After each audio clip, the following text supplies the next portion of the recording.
Ampifaliana indray ry havana no iara-banatsika rehetra amin'ny anaran'i Jesosy amin'ity androany ity a. Ary dia hanonana sahady ihany koa ny fahasoavana sy ny fiadanana ilay avy amin'i Jesosy, ilay mpanjaka atsika, ilay tompontsika izay omentsika voninahitra androany a amin'izao fankalazana ny androm-bokatra izay natokana ho an'ny FSAT fikambanan'ny sampana eto am-pandrana taninanandrano. Ampatsiahivana atsika ihany koa ny tenin'i Jesosy hoe izany voaloboka ary ianareo ny sampany. Ny sampana rehetra izay mamozy izy dia amboarina mba hamoa bebe kokoa. Engane mba isika izao ilay ho sampana mamoa. Ary raha mbola tsy ao anatin'ny sampany ianao dia fotoana izao anentanana ny tsirairay avy hiditra sampany. Ho an'izay efa niala sampana, fotoana ihany koa izao atsiarovanao fa misy antson'Andriamanitra efa no manina, efa nekenao ihany koa. Ny Salamo 7:30 no idiarahantsika an'Andriamanitra. Ary rehefa hitatsika izany dia hiaraka hanandran-tanantsika. Salamo 7:30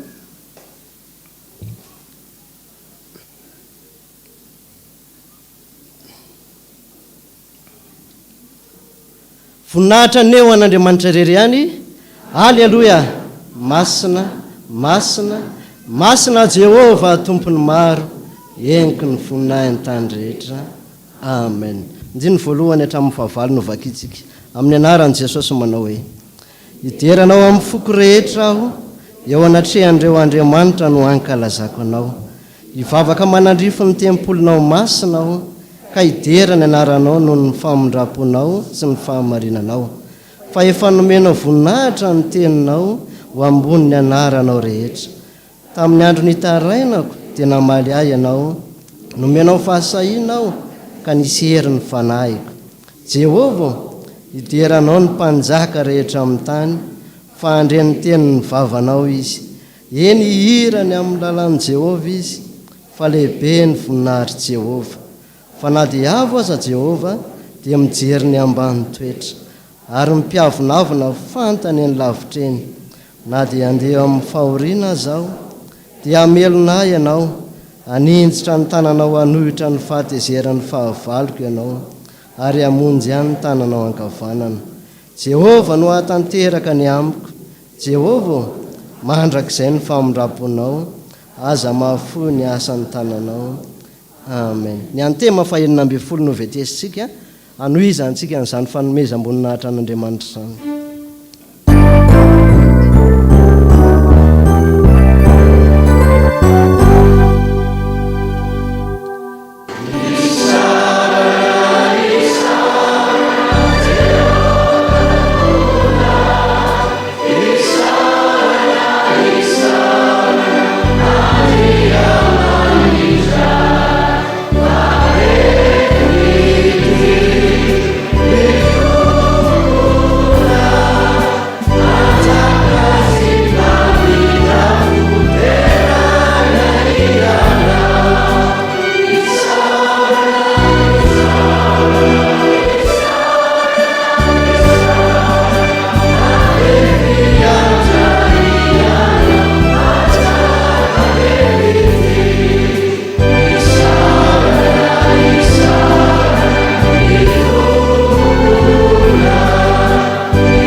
Avakisika manome voninahitra anao zay Jesosy ny amin'ity androany ity, fa ianao ilay mpanjakanay, ianao ilay tomponay, ianao ilay mitazona anay amin'ny tanana akavanan'ny fahamarinanao ary miaro anay isan'andro san'andro manome fahavelomana sy fahasalamana azy ankehitriny a tonga eto izay tsiraray avy Jesosy iona aminao anome voninahitra anao a mankasitraka fa afaka mijoro afaka mitsangana afaka mahita aza ary afaka midera ny anaranao hatramin'ny vavanay azy mankasitraka Jesosy ambonin'izany rehetrarehetra zany maro ny fahasoavana rorozako tamin'ny fiainana tsiraray avy Jesosy na teo amin'ny sehatry ny fivelomana isan-karazana na teo amin'ny fianaran'ny ankizy mpianatra mankasitraka Jesosy misaotra anao fa narovanao tamin'ny loza isan-karazana izay dia tonga eto androany araka ny voalaza ny soratra masina hoe tahaka ny olona tsy manatsiny ane izay tonga eto fa tena hoe mifamindraponao ny tsanahlanindritra anay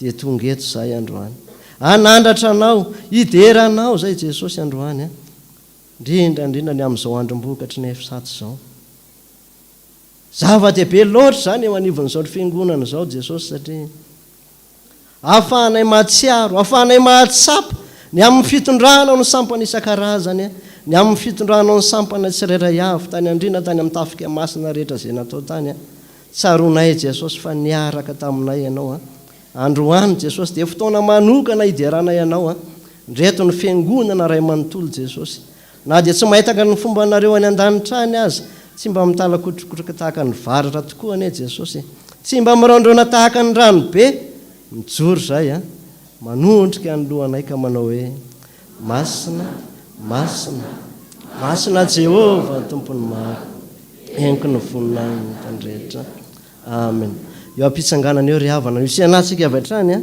ny tenin'Andriamanitra izay ho zaraina amintsika androany ka ny hera 7:3 no andraisantsika an'izany tenin'Andriamanitra zany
ivavaka isika ry havana voninahitra neno sandratra ho anao Andriamanitra ilay izy hatrizay ary ho mandrakizay tsy miova amin'ny hery sy ny fahefanao fa ianao ilay hatramin'ny taloha ankehitriny ary ho avy ny tamin'ny fiainanay zanak'olombelona ianao tamin'ny fiainan'ny sampany ianao tamin'ny fiainan'ny fiangonana ianao Jesosy namme anay ty alahady andro tsara ity tonga eto ary zay ry tompo andreny teninao ivavaka aminao Andriamanitra araka ny teninao izao olona noforony tanako rehetra izao tiako hidera sy amin'ny voninahitra ny anarako izy mangataka aminao Jesosy ilay efa natsonay raha vao nanomboka izao fotoana izao hitoetreto ianao ka tsy hafoina andao anay fa fampanantenana nataonao izany ny teninao no hainao an'izay mahazo azy ary fahasalamana ho an'ny nofinay rehetra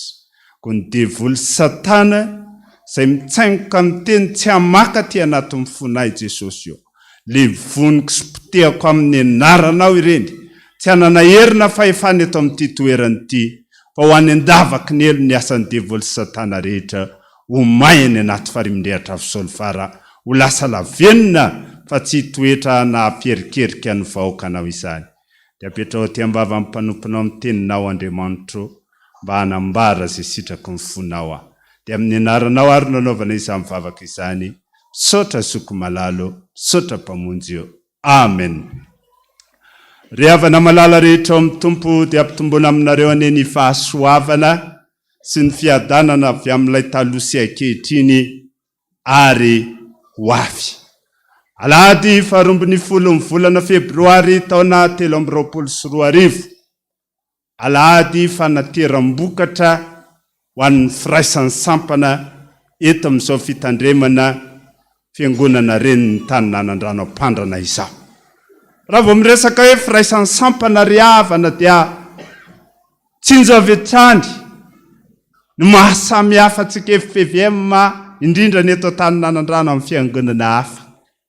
Fa anatin'ny fiangonana FPVM Taninanandrano misy sampana miisa 340. Betsaka izany. Ireo no mikambana ao anatin'ny firaisan'ny sampana ary manatanteraka izao fanateram-bokatra izao. Indraindray tsika fiangonana mametraka fanontaniana efa maninona ny FSAT no mena vokatra. Mena vokatra ny FSAT ry havana satria misy ny aktivité maro be sahaniny samy firaisan'ny sampana izany.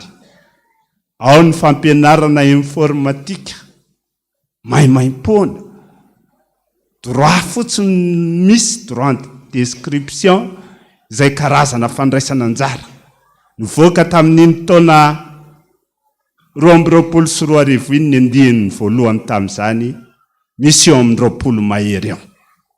Ao ny fikarakarana tournoi sportif isan-karazany no fitezana ny tanora ary ny fampianarana ny tanora ihany koa ary indrindra isaky ny roa taona ny firaisan'ny sampana dia mikarakara be miray ilay antsointsika hoe fiaonam-ben'ny tanora sy ny sampana eto anivon'izao fiangonana FPVM Taninanandrano Ampandrana izao.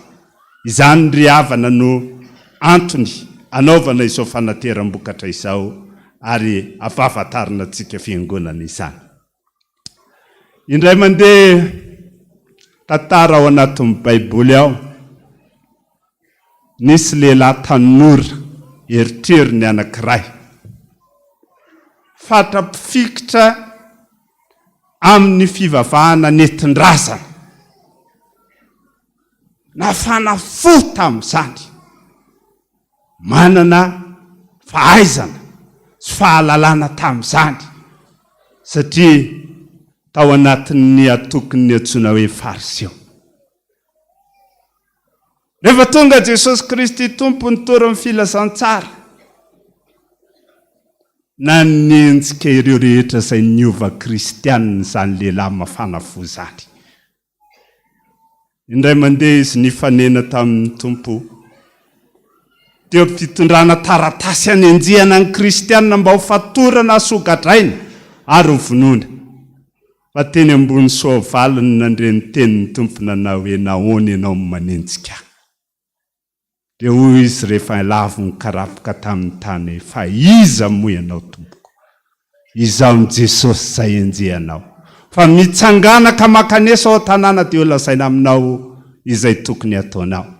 Ary rehefa nametrahan'ny mpianatra anankiray tanana izy, ary io mpianatra io ny salasala ranondrahan'i Jesosy. Fa hoy Jesosy taminy hoe, mandehana fa fanaka voafidy izy ho fitondrana ny anarako, fa asehoko azy ny abetsahany zavatra izay tsy maintsy hieretany iseho ny voninahitro. Ianao tonga eto androany ry havana. Ianareo mpikambana rehetra ny anatin'ny sampanany, isika kristianina rehetra, fanaka voafidy ianao ho fitondrana ny anaran'Andriamanitra mba hampiseho ny voninahitr'Andriamanitra eo amin'ny fiainanao. Aiza atao zavatra kely izany. Ny Romanina 12 ndeha ho jerentsika.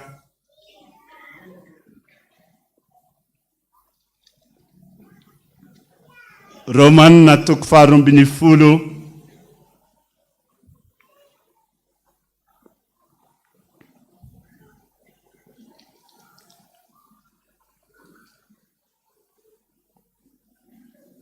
andininy fahatelo ary tsahatra amin'ny andininy fahavalo.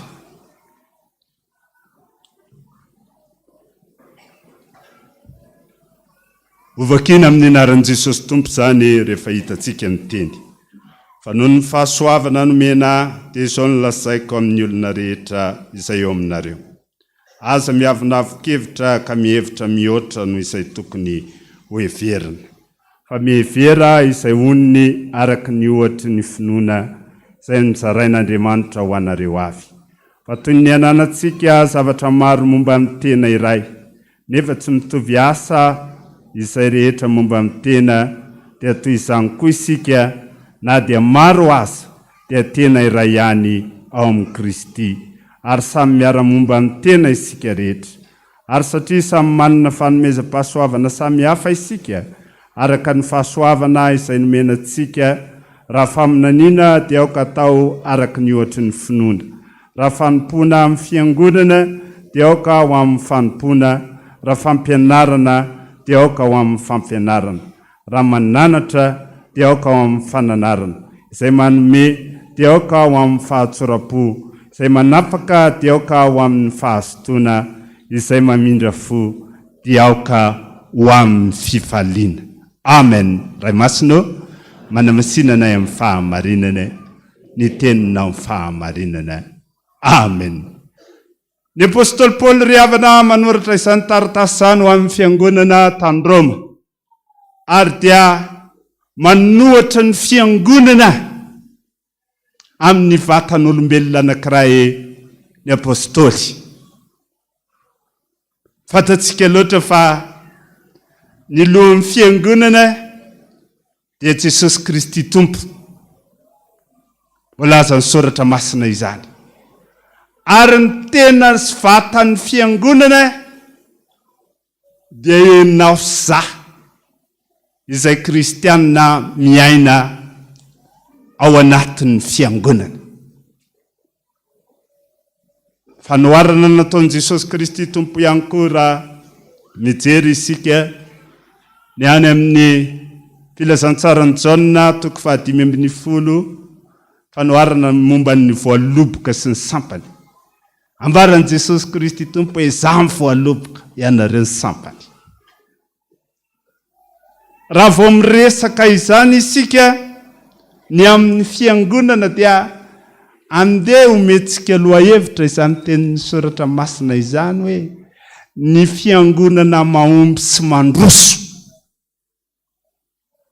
Toninona izany fiangonana mahomby sy mandroso izany. Ny fiangonana mahomby sy mandroso ry havana dia izay fiangonana manana fiombona posy firaisan-tsaina ny kristianina ao aminy, ny sampana ao aminy, manana fiombona posy firaisan-tsaina. Zany ny fiangonana mahomby sy mandroso. Any amin'ny bokin'ny asan'ny apôstôly any amin'ny 4 dia izao mivoasoratra hoe ny mpianatra ny raisaina sy mifankatia ka nandroso be ny fiangonana. Ary tamin'izany fotoana dia voalaza fa samy mitondra mifananany teo amin'ny tongotry ny apôstôly ny mpianatra rehetra, ny vahoakan'Andriamanitra rehetra, dia niombonana avokoa ny fananana tamin'izany fotoana izany. Izay ngamba mahatonga ilay fitenenana hoe fananan'ny apôstôly, niombonana fa tsy misy nanonona izay fananany ho an'ny tsirairay, nentina hampandrosoana ny asan'Andriamanitra. Ary dia nandroso ny fiangonana tamin'izany fotoana izany araka amin'ny voalaza ny soratra masina. Eto amin'izao tenin'ny soratra masina izao dia teny amintsika tenin'ny soratra masina eo amin'ny 14 ka hatramin'ny 15 eo. Fa toy ny ananantsika zavatra maro momba amin'ny tena iray, nefa tsy mitovy ny asa izay rehetra momba amin'ny tena, dia toy izany koa isika na dia maro aza dia tena iray ihany ao amin'ny Kristy Jesosy. Tena iray ihany ny fiangonana rehetra ao amin'ny Kristy Jesosy ry havana. Jesosy ny lohan'ny fiangonana araka ny nambarako teo, fa isika rehetra no vatan'ny fiangonana. Tsy andeha nefa ny asa raha tsy miara-miasa ny loso ny vatana, satria ny loha ny mikomando ny vatana. Ary tahaka izany koa isika rehetra tsy mandeha ny asa ary tsy mahomby ny fiangonana, raha tsy manana fiarah-miasa mandrakariva amin'i Jesosy isika ry havana. Izay no lazain'i Jesosy Kristy Tompo araka ny nambarako teo ary amin'ny filazantsarany Jaona 5:10 hoe ho Jesosy hoe raha misaraka amiko ianareo tsy maefa na inona na inona, fa raha miray amiko kosa ianareo ka mitoetra ao anatinareo ny teniko iny Tompo, dia angatao izay tianareo, fa na inona dia ninona ho azonareo izany. Raha tianao androso ny fiangonana, raha tianao androso ny fiainanao, raha tianao androso ny any anatin'ny sampana manana riavana firaisana amin'i Jesosy Kristy Tompo, fa izany ny tena mampandroso ao anatin'ny fiangonana. Sika na dia maro aza dia tena ray ihany ao amin'ny Kristy Jesosy. Sampana maro be ny ato anatin'ny fiangonana, fa noho ny amin'i Jesosy Kristy Tompo na iray atsika dia miombontsika amin'ny asa fanompoana an'Andriamanitra, miombontsika amin'ny fitoriana filazantsara, ary ray amin'ny tanjon'ny sampana rehetra dia ny hoe ny ambabo fanahan'olona maro handova fiainana mandrakizay. Izay ny tanjon'ny sampana rehetra ry havana. Indray mandeha efa niteneniko teto raha nanatanteraka fitoriana filazantsara izahay sampana tany amin'ny faritra Beparasy, tany amin'ny Moramanga-tany, dia vehivavy lehibe eo amin'ny 70 taona eo ny sendra mpanao porte-à-porte. Nitoriana amin'ny filazantsara izy, nambara tamin'ny filazantsara, ary mifehezana taminy hoe mila mibebaka tsika rineny, miala amin'ny fahotana, fa ho avy Jesosy tsy ho ela. Dia ozy ilay ramatoa lehibe hoe raha ho avy izy izaho monina ninona azy. Fa mila mandray ny filazantsara isika, dia alay Jesosy Kristy Tompo, fa izay manana ny zanak'Andriamanitra no manana ny fiainana, fa izay tsy manana ny zanak'Andriamanitra ry havana tsy mba manana ny fiainana mandrakizay. Ary rehefa nambara tamin'izany dia resy lahatra izy ry havana ka hoy izy hoe eny anaka, handray an'i Jesosy izay torianao aho, torianareo aho. Fa hatramin'izay tsy mba nisy nitory an'izany Jesosy Kristy Tompo izany, fa ianareo mampafantatra ny hatsaran'izany Jesosy Kristy Tompo izany, anolotra ny tenako anazy na dia amin'izao fahanterako izao aza. Fiangonana mandroso, fiangonana ry havana rehefa miraisaina sy mifankaty ary miara-miombona amin'ny fitoriana amin'ny filazantsara ny kristianina sy ny sampana ao aminy. Fa mandroso koa ny fiangonana araka ny ambaran'ny tenin'ny soratra masina raha mijeritsika ny amin'ny 5. Ary satria samy manana fanomezam-pahasoavana samy hafa isika araka amin'ny fahasoavana izay nomenantsika ao amin'ny Tompo. Mandroso ny fiangonana rehefa mampiasa ireo fanomezam-pahasoavana izay nomen'Andriamanitra azy ry havana. Fanomezam-pahasoavana samy hafa nomen'Andriamanitra amin'ny fiangonana, tany sainy ao ambany ao moa izany rehetrarehetra izany. Ary any amin'ny Korinthianina 1:12 koa mitanisan'izany ny apôstôly Paoly any. Fa raha miresaka ny ao anatin'ny sampana dia misy fanomezam-pahasoavana samy hafa nomenan'ny sampana rehetra ato anatin'ny fiangonana. Fa nampiasaina izany hoentina manatanteraka ny asan'Andriamanitra.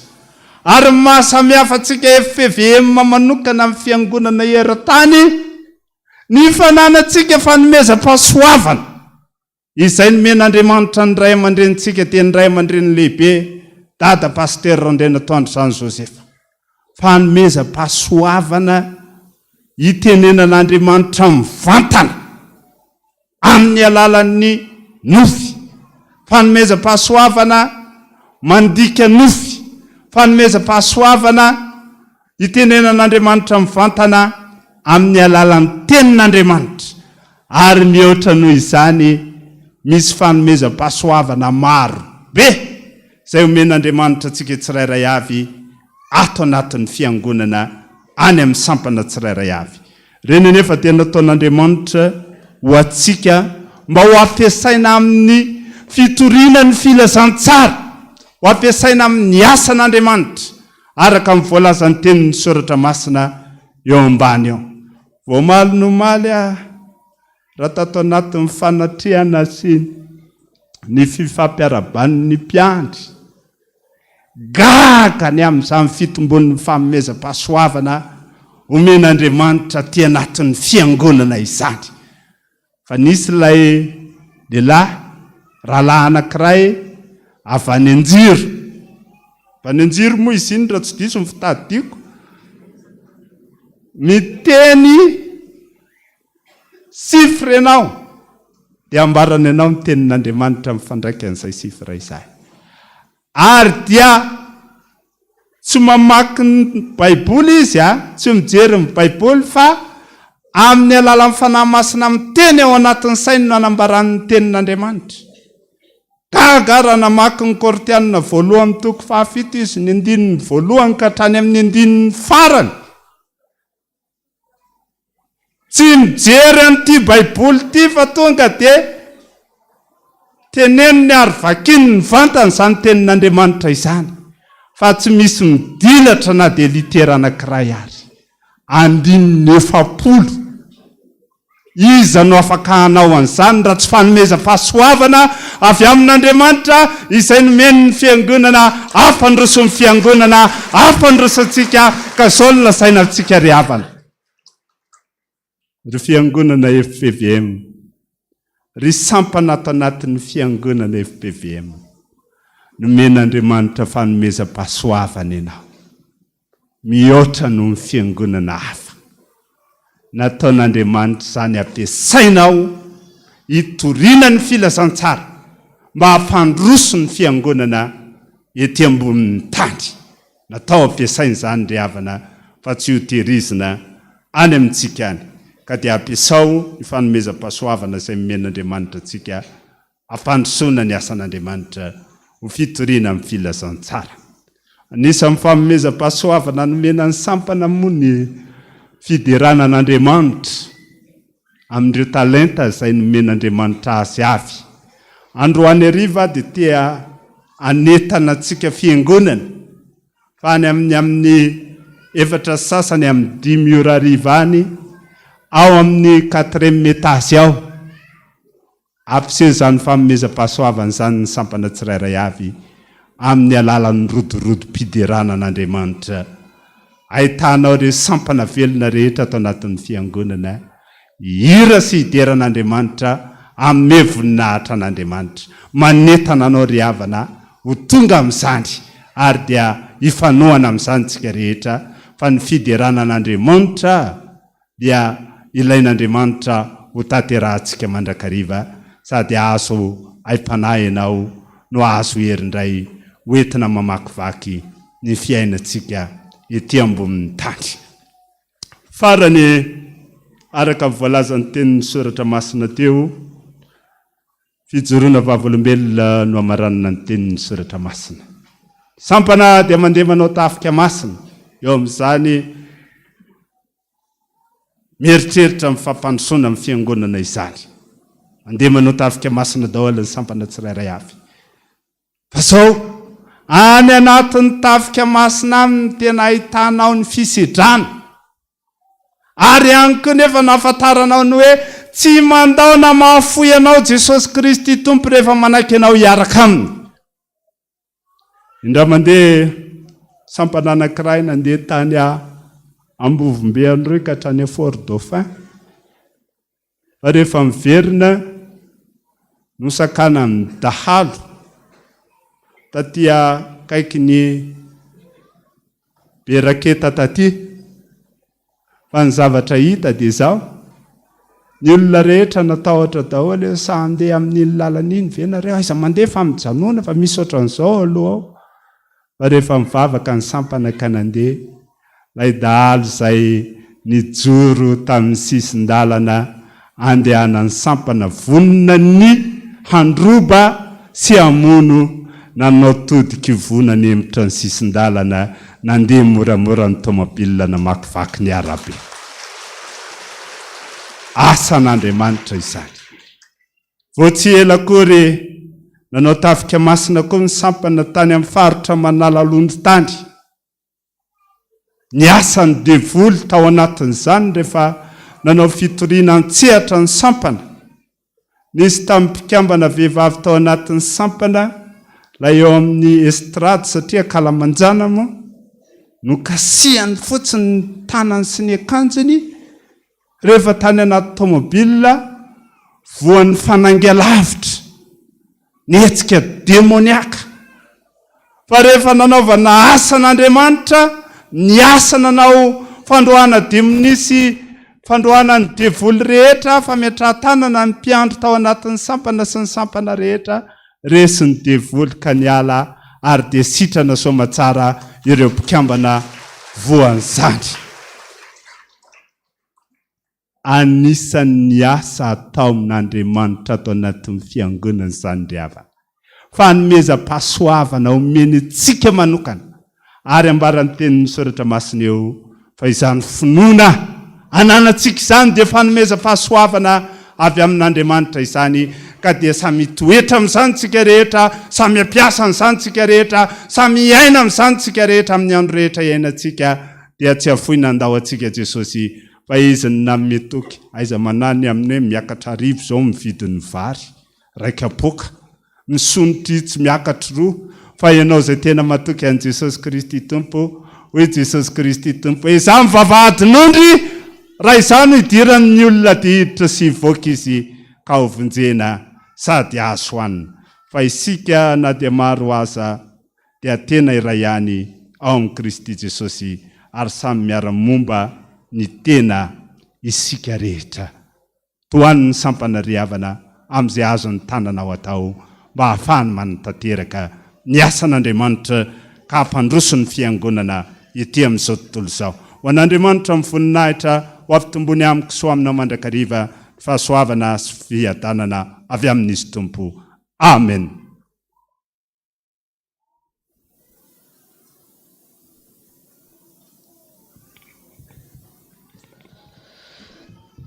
Rehefa mihaino an'izany tenan'Andriamanitra izany ry havana dia mampanontany tena anahy eo am-pitoerana eo hoe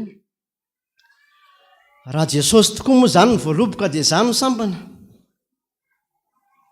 Sao dia sanatria lafa ny sampana tsy maintsy mizara roa, tsy maintsy misy ny sampana mamoa ary misy ny sampana tsy mamoa. Sao dia mba sanatria amintsika ilay sampana tsy mamoa tompoka. Trangan-javatra atao anatin'iray minitra sasany tantarako an'izy ity. Ahitantsika hoe rehefa mamoa ny sampana dia ohatry ny ahoana. Tamin'ny herin'ny sabotsy raha nandeha namonjy mariazy izay, dia vakivava ilay mpanafana ny lanonana amin'ny farany. Fa manino ireo olona ireo tsy mety mandihy mihitsy, tsy mety miakatra ety ambonin'ny fandizana mihitsy. Dia ngamba anisan'ny bitsibitsika tany dia nitenenina teny amin'ny fanamafisam-peo, zao are, alao asitsika hira fiderana fa tsy mety mandihy mihitsy ny FPVM. Ry havana, raha voatazontsika izany satry-boninahitra omen'Andriamanitra antsika izany. Ary ho hitanao mihitsy fa misy vokany izany, ary ho anisan'ny sampana izay mamoa ianao raha matazona an'izany. Fa indraindray mantsy ny sampana izasy ianao izany. Rehefa eny amin'ny fiarahamonina eny dia tsy samy joro, tsy samy maneho an'ilay fanomezam-pahasoavana amin'ny tokony hanehoana azy. Raha manana feo ianao Jesosy dia raina. Raha mahay mandihy ianao Jesosy dia raina. Raha manana fanomezam-pahasoavana maro samihafa ianao andao Jesosy nomena voninahitra fa manjary lasa sampana tsy mamoatsika. Soa ihany anefa fa Zanahary tsy mba tia ny fahaverezantsika dia mamindra fo amintsika foana izy, ary mbola mitaky amintsika androany hiverina amin'indray. Ira fa 20 eo ampipetrahana eo dia rehefa vita izay dia hitsangana hivavaka tsika. Zanahary tsy mba tia ny fahaverezanao izy rainao be fity tsy mba mahafoy anao. Ny famoizam-po ary eo amin'izay fa Jesosy itoko eo.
jesosy eo manoloana nyzany teny nampitondrainao ny mpanomponao zany a mampametra mpanontaniana ny tsirairay avy tokoa jesosy satria izay tsirairay avy reto ny sampana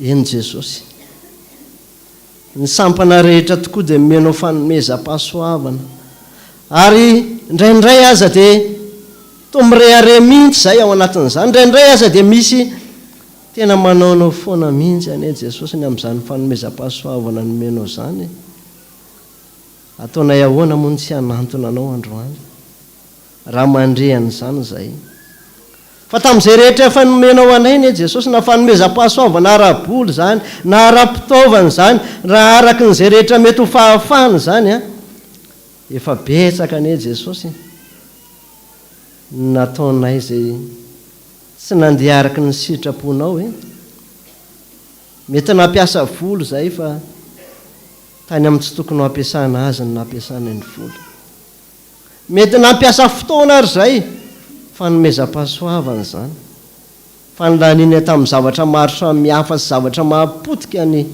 fotoana ny menao anay ao jesosy ny tanora isan-karazany ananivon'ny sampana azy ao mety mahay mihira mety mahay mandihy mety mahay manao tantara sy ny isan-karazany indraindray ane jesosy mahita ihany hoe tsy mba fanomezam-boninahitra anao no ataon'ny tanora matetika no ataon'ny sampana matetika rehefa eo ananivon'ny fiarahamonina eny to mieritreritra indraindray hoe eto anivon'izao fiangonan'izao ihany ny mahasampana mifona aminao zay jesosy androany mangataka famindra-po zao fiangonana ray manontolo zao satria mahatsiary fa samisampana daholo zay androany engane jesosy ka mba ho anisan'le sampana mamoa zay dia mba ho amboarinao rehefa manamboatra zany mantsy ianao jesosy anay dia manatsara mikolokolo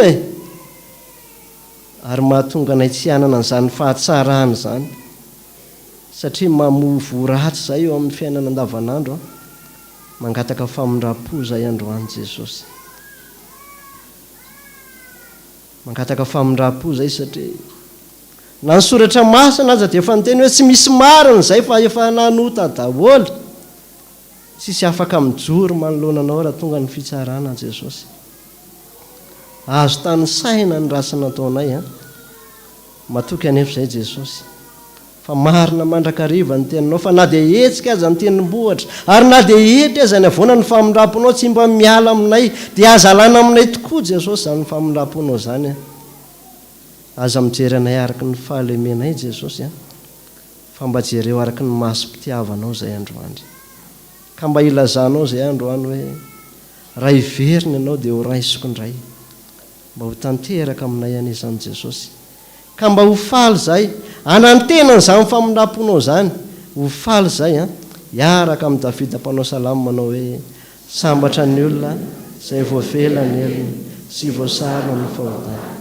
sambatra ny olona zay tsy sain'i Jehovah eloko ary tsy misy fitaka ny fanahiny amen mino an'Andriamanitra raitsy tompo ana lanitra sy ny tany ao ary mino an' Jesosy Kristy nan'ilay tompony tompotsy izay nitorotoronina tamin'ny fanahy masina nateraka Maria Virginy nijalana napaka Ponty Pilato nombona tamin'ny hazo fijaliana ka nalevina nidina tany amin'ny fiainantsika nitsangana tamata amin'ny andro fahatelo miakatra ao any an-danitra petraka kavan'Andriamanitra raitsytao avy any aviny tsara ny vela sy ny maty mino fanahy masina fiangonana masina manerana n'izao tontolo izao fiombonan'ny olona masina ny famelan-kely fitsangana ny tena maty ary ny fiainana mandrakizay amen dia ho tanteraka tokoa ane zany ho amin'ny anaran'ny ray sy ny zanaka ary ny fanahy masina amen mahazo toerana tompoko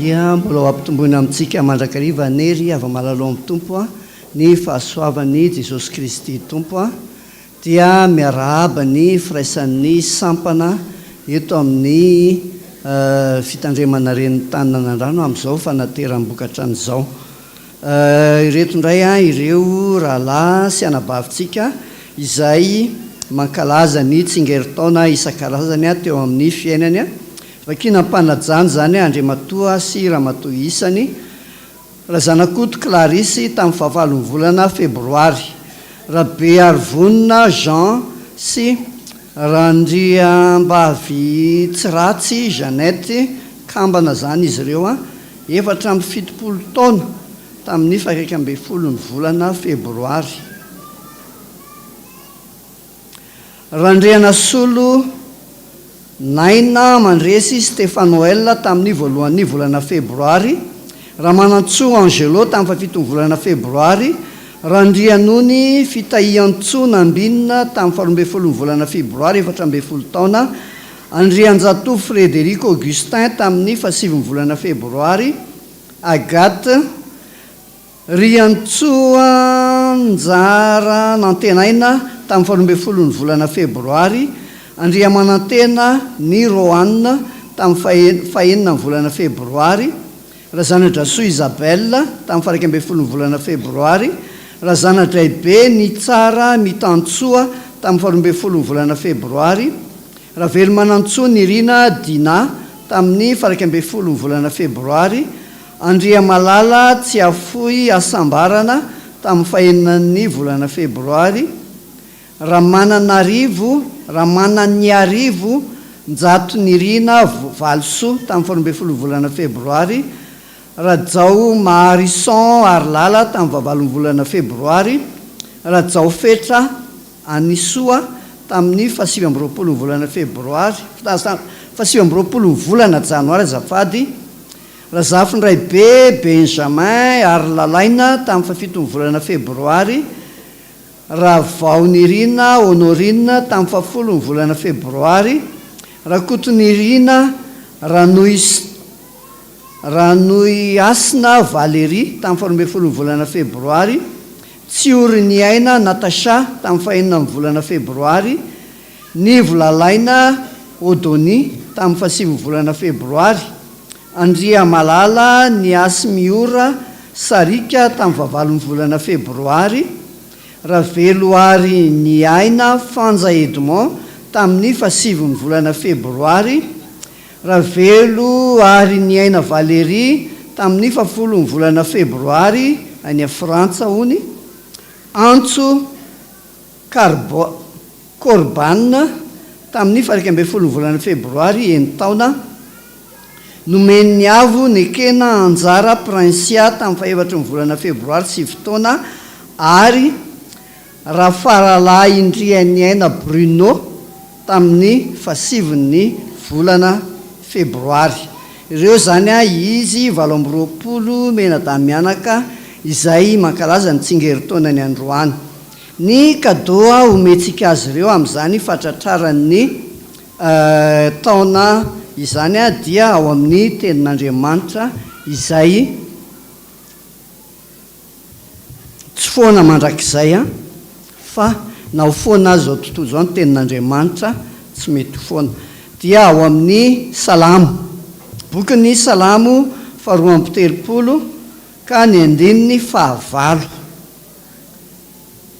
Bokin'ny Salamo 2:30 ka 9:9 izay mivaky toy izao amin'ny anaran'i Jesosy: anome saina anao sy ampianatra anao izay lalakalehanao aho, hitsinjo anao ny masoko ka hanolo-tsaina anao aho. Izay no tenin'Andriamanitra omentsika anazy 20 mianaka ireo. Iara hitsangantsika hitondram-bavaka an'ireo namantsika ireo.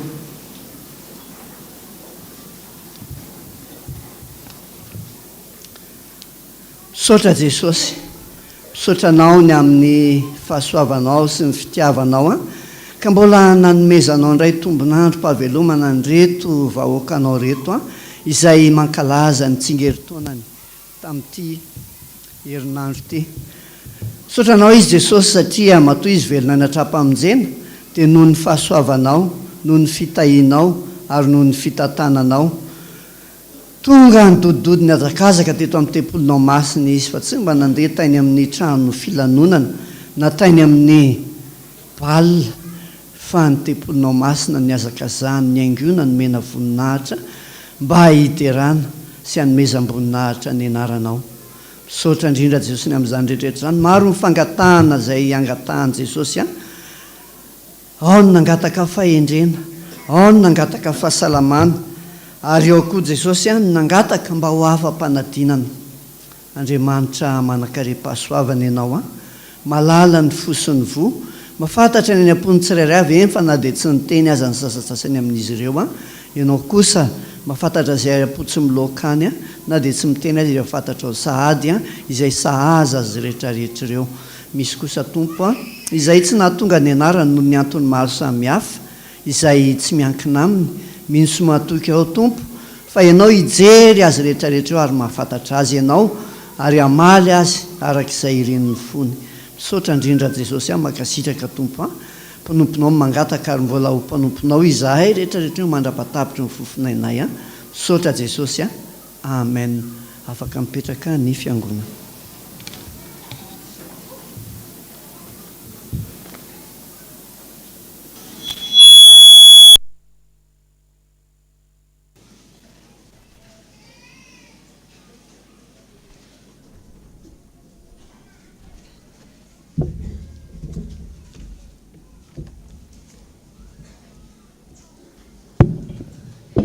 Tonga amin'ny 10 minitra sekoly alahady sika izao mangataka ny dekonapia, ny mpampianatra sekoly alahady ary ny mpianatra sekoly alahady rehetra hitsangana.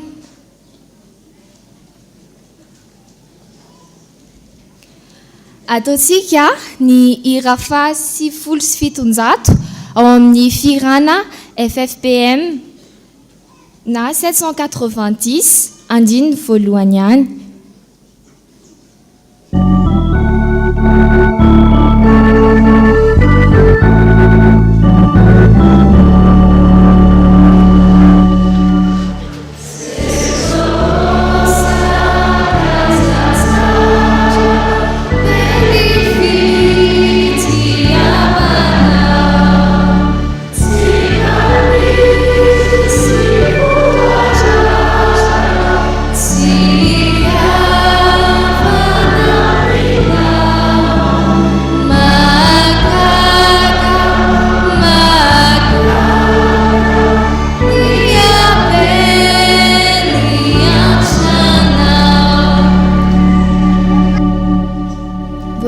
Ka iondrika ivavakintsika ry Jesosy zoko be fitio tonga ity ny fotoana andrenisanay ny anatra avy aminao amin'izao 10 minitra sekoly alahady izao.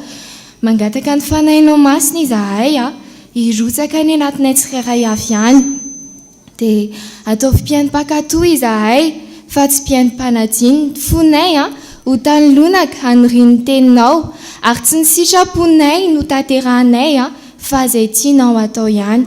Dia misaotra betsaka Jesosy eo. Amen. Afaka mipetraka ianareo. Andenesika afatsika amin'ny baibolitsika ao amin'ny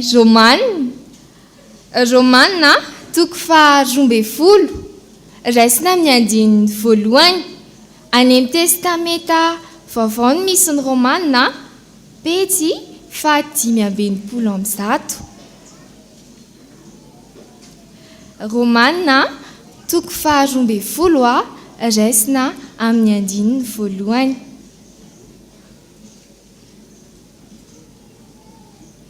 Rehefa hita ny teny dia hovakiana amin'ny anaran'i Jesosy. Koa amin'izany mangataka aminareo rahalahy noho ny famindrampon'Andriamanitra mba hatolotra ireo ny tenanareo ho fanatitra velona, masina, sitrak'Andriamanitra. Ray masina manamasinana fahamarinana ny teninao ny fahamarinana. Amen. Tantara kely avy hatrany no andeha andraisantsika lesona. I mahatoky dia zazalahy iray mpianatra sekoly alahady. Indray alina izy dia nandofo ny entin'anjely nakany an-danitra. Rehefa tonga tany izy dia gaga no sady faly raha nahita ny hatsarany lampan'Andriamanitra. Indrindra moa fa ny ampireo anjely sy olona miakanjo fotsy maro izay nieny toritenin'Andriamanitra tamin'izay. Ny zavatra nanintona ny mahatoky anefa teo akaikiny teo, ka nanontany anjely izy hoe atao inona tompoko tony? Ho andrahoana atao sakafon'ireo ve? Tsy ho lay anjely, sofon-jazalahy sy sofon-jazavavy ireo. Ny tompon'ireo sofon'ireo dia tsy mba nisy nanaraka ny fampianarana izay reny teny ambony tany, fa nijanona tao amin'ny sofiny ihany ny mianatra mahasoa. Ka noho ny maty izy dia ny sofiny ihany ny tonga aty andanitra fa ny tenany sisa very. Dia rehefa vita ny ankizy ny toriteny dia nidera sy ny hira ireo anjely nanome voninahitra an'Andriamanitra. Dia teo indray dia nahita zavatra hafahafa kokoa no ilay teo i mahatoky. Dia nanontany ilay anjely indray izy hoe ary itony koa mba inona? Ireo indray ho ilay anjely dia lehilahin-jazalahy sy lehilahin-jazavavy. Nahery ny hira sy ny deran'Andriamanitra ny tompon'ireo lely ireo, saingy indrisy fa tsy mba nanolo tena ho an'Andriamanitra akory, fa ny fony dia mbola maloto, titena, miavonavina. Koa noho ny maty izy dia ny lelany ihany no tonga taty, fa ny tenany kosa tsy mba tonga. Toeraka izy mahatoky dia niondrika sady nitomany, sady ary niten'ilay anjely hoe izaho koa ve izany dia ho very tahaka ireo? Dia ilay anjely taminy sady nankahery azy hoe tsy ry mahatoky fa izao mova tsy efa nolazain'i Jesosy tamin'ny pasteranareo fa taonany fibebahany ity taona ity. Koa izao ka inona no mampanahelo anao amin'izany? Koa izao mahatoky rehefa miverina any ambony tany ianao dia mibeba ary lazao ny mpianatra sekoly alahady ary ny namanao rehetra ny anatra izay renao aty. Dia izao koa mahatoky tadidio tsara hoe Jesosy dia tia ny ankizy rehetra. Voninahitra ho an'Andriamanitra irery ihany. Amen.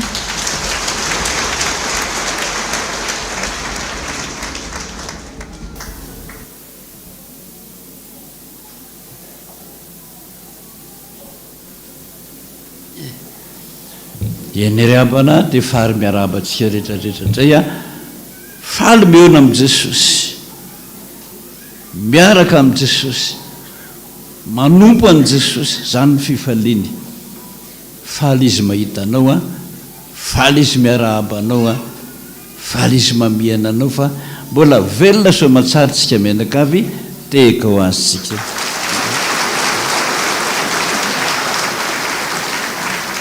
Sotra tompoko,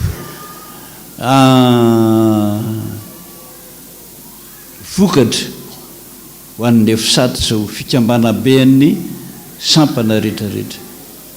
Renareo teo daholo ny asany, fanasoavana zava-dehibe zany, fanaovana kory maimaim-pona zava-dehibe zany, indrindra fa ny fitoriana filazany tsara manaraka ny sampana rehetra.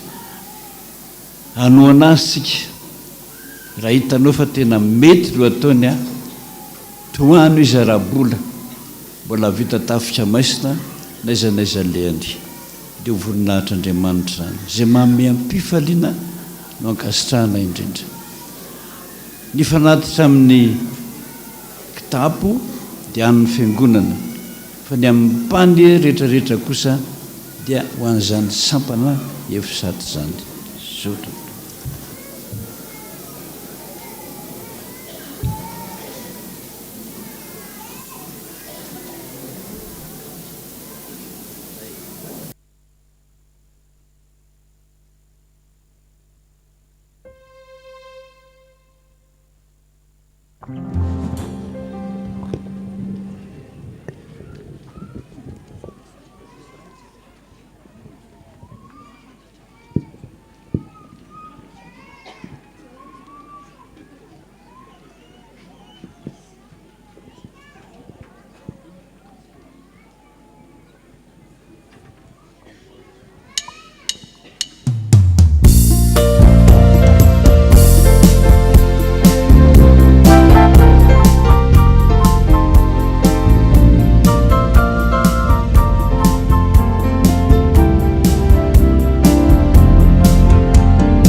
manao marima lelani eluka nihitu kisini fasavana demaha ichama jakisahi isajana sahaira kunifiti avana kana numeza na wana pesavu afidina alijafani isaha fauma etuku nuvatana etija mata ipankatu uafi dinaure ahanambara irewa samaka katuku sinitu kinifi yazataya angini mamanja siurifu isakana zahaira unifiti abana kana rumeza na wana pesavu afidina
miarabantsika amin'ny anaran'i Jesosy tratrany tia andro alady ity indray dia miaraba ihany koa ny firaisan'ny sampana tanànan-drano ampandrana tratran'izao alady mbokatra izao.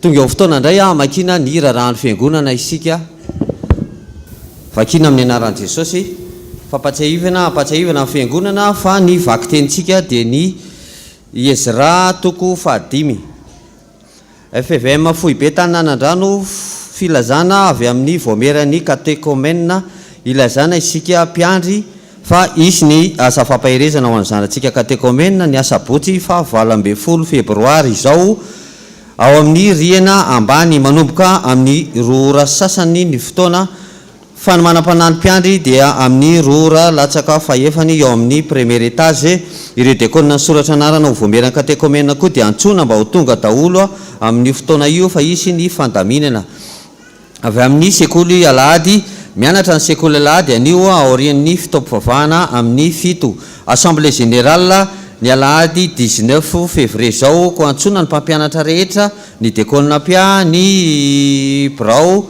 anatrika izany ao amin'ny riana voalohany mivory ny brao aorian'ny fianarana androany fifoazana ilazana ny mpiandry ny mpiomana anatrika ny fiaonambe ny mpiandry sy niraka ny fiaonambe sy ny mpampianatra eto tanànan-drano ny asabotsy 18 février samy mitondra badsa ireo zay tsy manana badsa kosa dia mitondra taratasy fanamarinana avy any amin'ny fitandremana misy azy avy zay voasineny iraka na ny mpampianatra ao an-toerana ary aseho ampidirana izany hoy ny tompony andraikitra avy amin'ny sampana gaetama ampatsiahivina isika zay anavao fisoratana anarana na hiditra ny ao amin'ny sampana gaetama fa nanomboka ny alahady 15 janvier jusqu'au 26 février izao ny fisoratana anarana ireo zay tsy nanao ny fanavaozana fisoratana anarana kosa ao anatin'ny fotoana eo dia verina ny tenany ho manala tena avy amin'ny gaetama ihany ampatsiahivina ny fiangonana fa ny fanokafana ny 20 taona ny sampana gaetama dia ny alahady amin'ny heriny anio 19 février. Koa ny atalata ny fampiratiana sary isan-karazany tantarany ainan'ny sampana zany, ny alarobia ny varotra tsakitsaky, ny alakamisy amin'ny rora sasany ny fianarana soratra masina iarahana amin'ny pasteur Anjato sy pasteur Rado, ny zoma fiderana miaraka amin'ireo mpiantsa fiderana, misy ny invité surprise amin'izany zoma amin'ny 5 ora sasany fiderana izany, ny asabotsy ny festival evangelika iarahana amin'ny gae rehetrarehetra manodidina eto Antananarivo, ny alahady fanapoam-pivavahana fanokafana ny tonjobily faharoapolo taona ny gaetama, ny ariva kosa ny alahady amin'ny heriny anio ny antsaikira iarahana amin'ny sampana gaetama sy ny gae farotra voany rehetra amin'ny 5 ora sy sasany. Avy amin'ny tanora zokiny ilazana zanaky ny fiangonana feno 13 taona ny miakatra hiditra katezo fa efa misokatra ny fampidirana mpikambana vaovao isaky ny fivoriana asabotsy amin'ny 2 ora amin'ny efitra 316 rena fahatelo.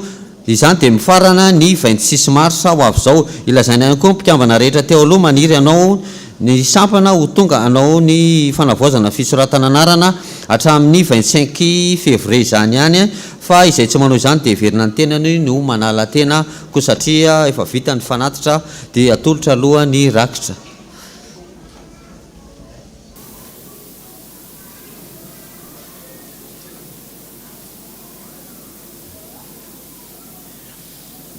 Tsangantsika rehetra tena fitiavana lehibe ny tiavan'ny kristiantsika mikipianao ahitanao ny tsiron'ilay fitiavan'i Jesosy ianao.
Mahafantompotsika manatsy anao amin'izao fanatitra zao zay Jesosy noho ny fitiavanao mahagaga tsy takatra ny saina ataonao aminay taloha efa tamin'ny andro ny mpaminany fahiny zany mandraka ankehitriny tsy miova mbola ataonao aminay. Misaotra Jesosy, misaotra tsaroanay mandrakariva aro mandrakizay zany fitiavanao zany zay ny vitanay Jesosy, mba vokatra ny fonay mba vokatra ny fonay zany ny fanatitra tianao indrindra ka na keliny na beny a mba mamindra fo aminay fa tsisy zay tsy mpanoty zay rehetra sotra Jesosy voninahitra ny hoan'Andriamanitra rery ihany alleluia masina masina masina Jehova tompony maro emika tany rehetra betraka sika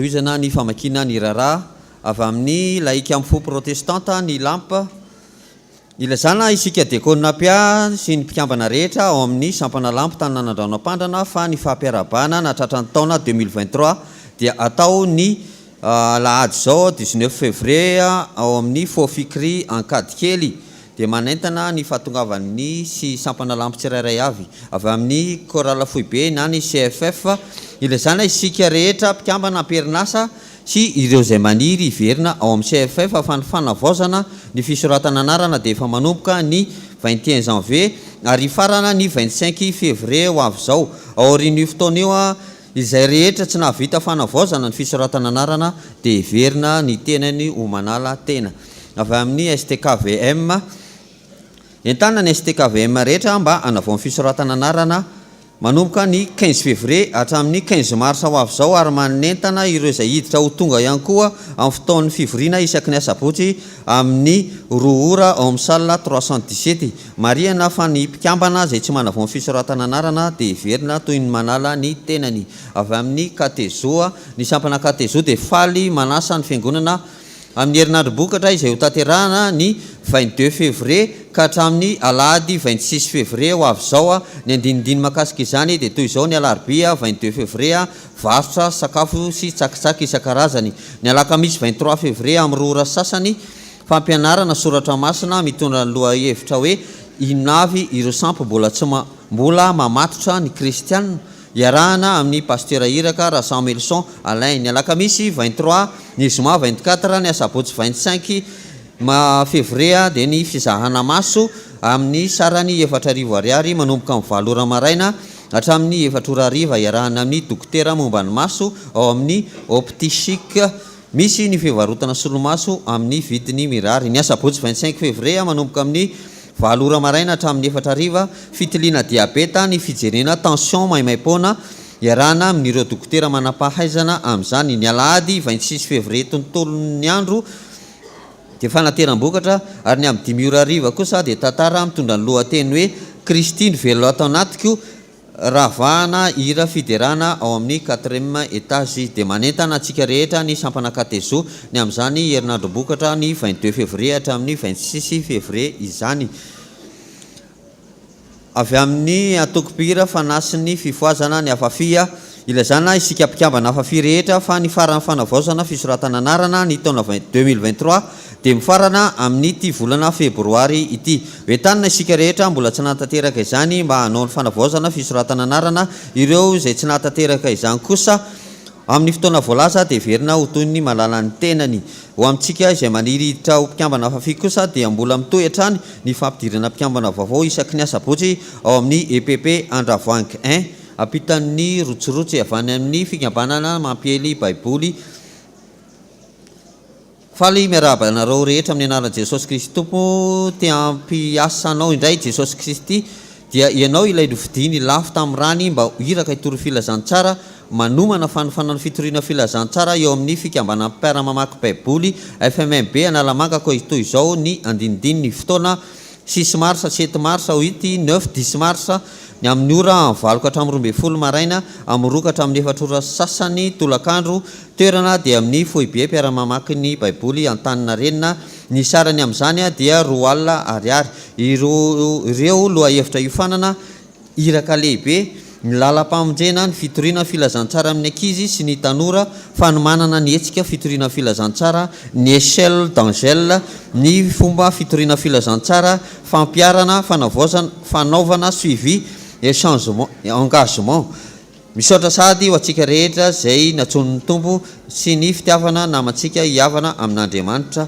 hoy ny tompona andraikitra avy amin'ny sampana lehilahy kristianina ny SL4 dia mampafantatra antsika fa misokatra ny fandraisana mpiambana vaovao dia ny 21 janvier ka hatramin'ny 25 février avy zao toy izao ny fepetra amin'izany efa mpandray fanasan'ny tompo tia mihira sy manao asa fitoriana ny filazantsara vonona anaraka ireo fandaminana ianivon'ny sampana amin'ny fotoana eo ihany koa ny fanavozana fitsoratana anarana ho andreo mpiambana tranainy ny tsy fanatanterana izany dia midika eo fanalana ny tenany tsy mpikambana intsony ny SL4 dia mivory isaky ny asabotsy amin'ny rora sasany ao amin'ny efitra 304 filazana farany ilazana ireto sampana ireto ny braon'ny sampana fefy ny braon'ny sampana kateza ny braon'ny sekolelahady mba ho tonga ny braon'ny mima zazalahy braon'ny mima zazavavy mba ho tonga hivory ny asabotsy izao amin'ny rora sasany ao amin'ny efitra fanisandrakitra iarahana amin'ny BFRT ny braon'ny fiangonana taninanandrano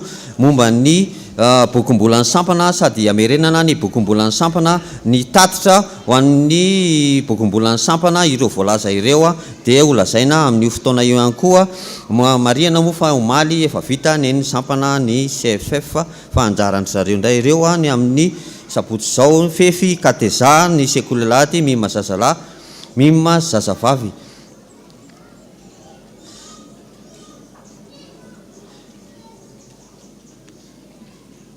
azafady tompoko mbola mampiditra mpikambana skoto ve raha oviana dia aiza no mivory mba valio azafady fa misy zanako hiditra skoto mbola mampiditra skoto tompoko izy ny valiny ao amin'ny 3e étage porte 313 ho an'izay te hiditra mpikambana ao amin'ny skoto zany filazana fanambadiana Andriamatoa Razafiarisoa lalao Georgette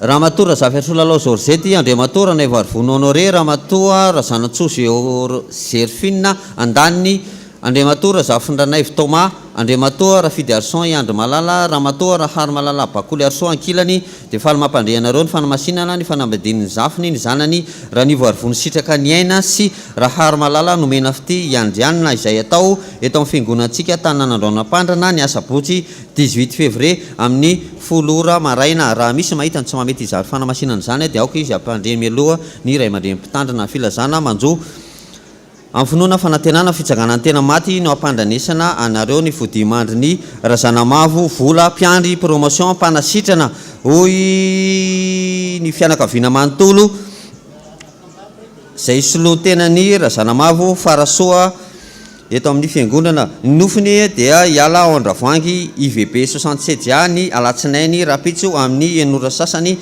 ary anomezana amboninahitra eto amin'ny fiangonana FPVM Tanànandroanampandrana alohan'ny ametrahana azy any amin'ny fahasanilazany manan-kasina raha jery manana rakoto dia nodomandry hoy ny vadiny Rajaoarisoa lalao Oliva ny zanany ny fianakaviana manontolo ny nofiny dia iala ao amin'ny tranony lo IVM 16 Ambodivonankady fotsy ny alatsinainy 13 février ary entina anomeza amboninahitra an'Andriamanitra ao amin'ny FPVM Tanànandroanampandrana amin'ny 4 ora sasany maraina alohany ametrahana azy any amin'ny fahasanidrazany Amboasary Andrano Mahavelona. Andriamanitra tompon'ny fampiononana ny ampionona ny fianakaviana tramanjo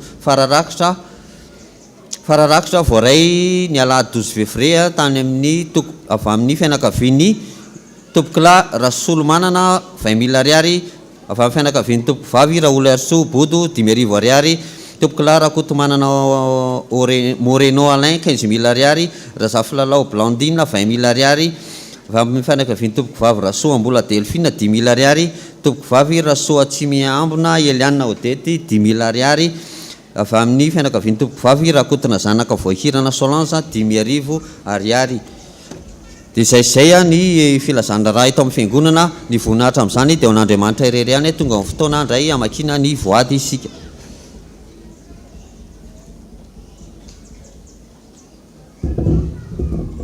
tiako izay dia ahony tompo izay fatrapitady ady ahita fa miarabantsika rehetra aminaran'i Jesosy indray tonga somatsara eto amin'izay vavatany lanitra izao miaraba ny FSAT ihany koa tanteraka ny vokatra androany.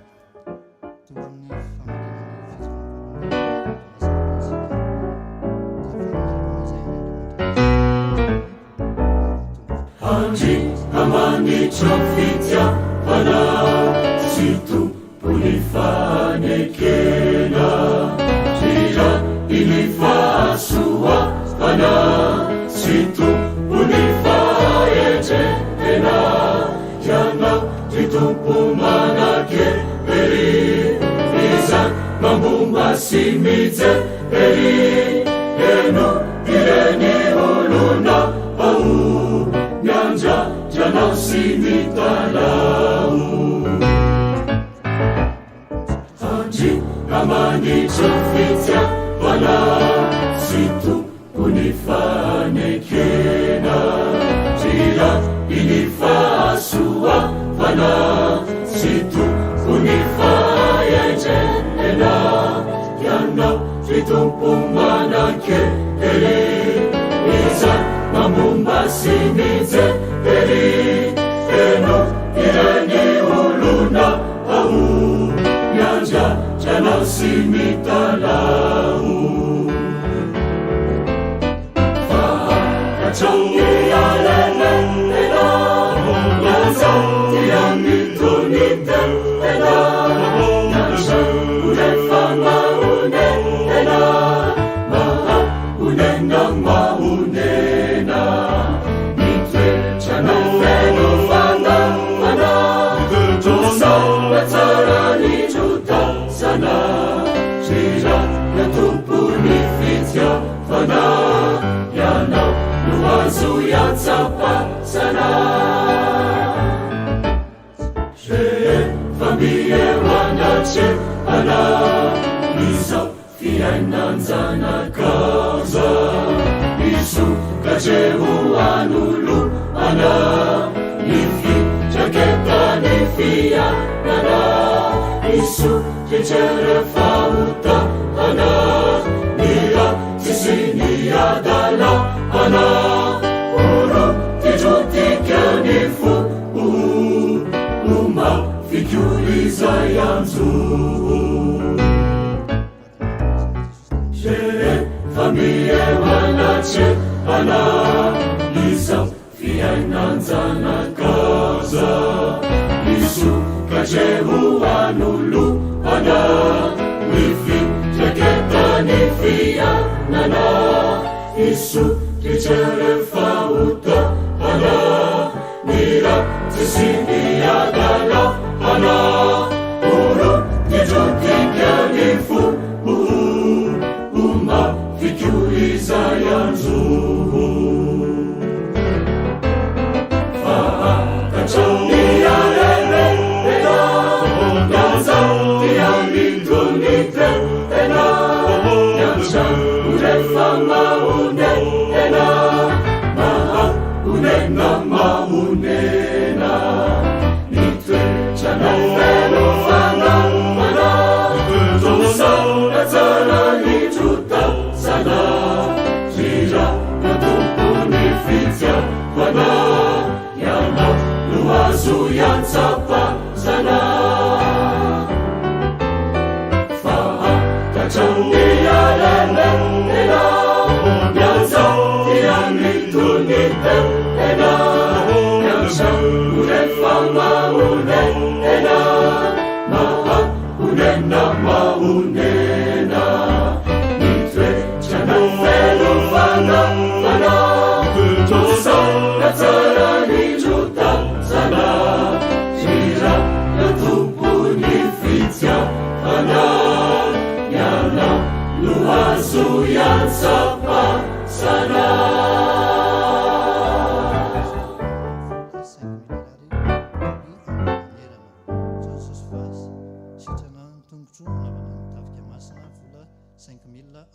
Tsy misy soratra 40 000 ariary epafolo-karena ho an'ny dada 10 000 ariary raha kosorana ombanay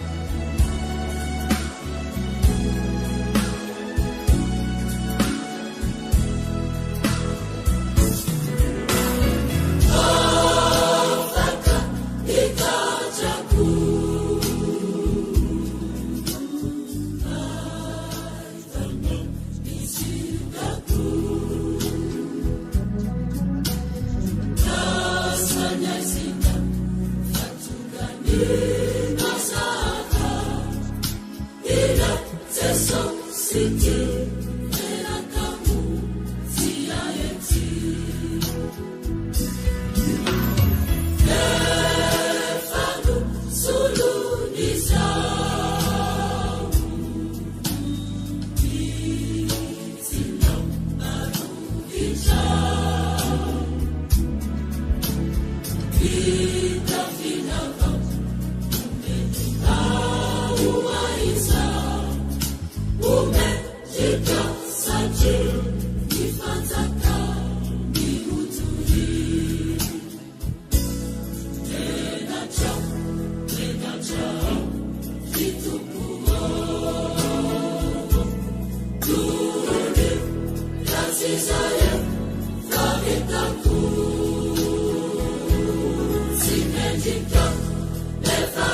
FPVM vola 20,000 ariary satranao zay tamin'izay rehetra nataonao nay ary amin'izay mbola ho ataonao ity Jesosy ny ampahany tamin'ny varotra izay nataonay ilay Jesosy avakatry ny fo mangataka fahasalamana hatrany ary mangataka zanaka avy aminao amin'izao Jesosy vola 30,000 ariary ilay tiany fanahinao Jesosy no manolotra fehezam-boninkazo ho anao vola 2,000 ariary nofy 1,000 ariary Jesosy ity indray ny ampafolony 15,500 ariary meko anao so Jesosy tamin'ny tolotsaina sy ny fanasitran'Andriamanitra maheranao sady Andriamanitra tsy miova matsy ary mandrakizay Jesosy malala mitonia zanako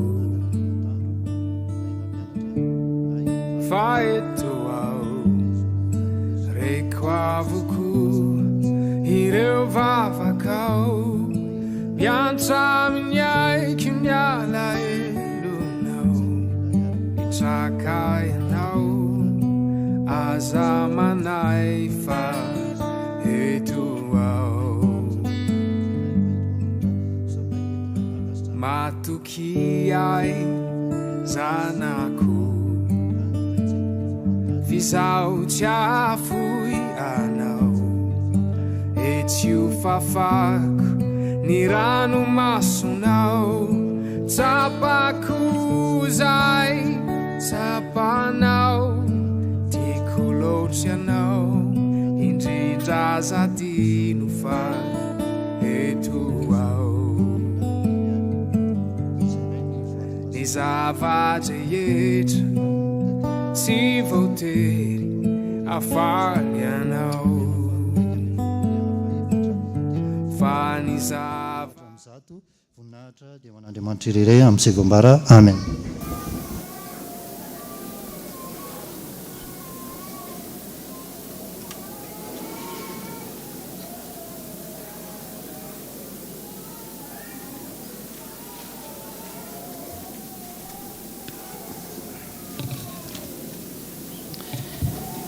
dia nitaoko azafady indrindra mbola manam-potoana antsika dia miteny resaka nofo zao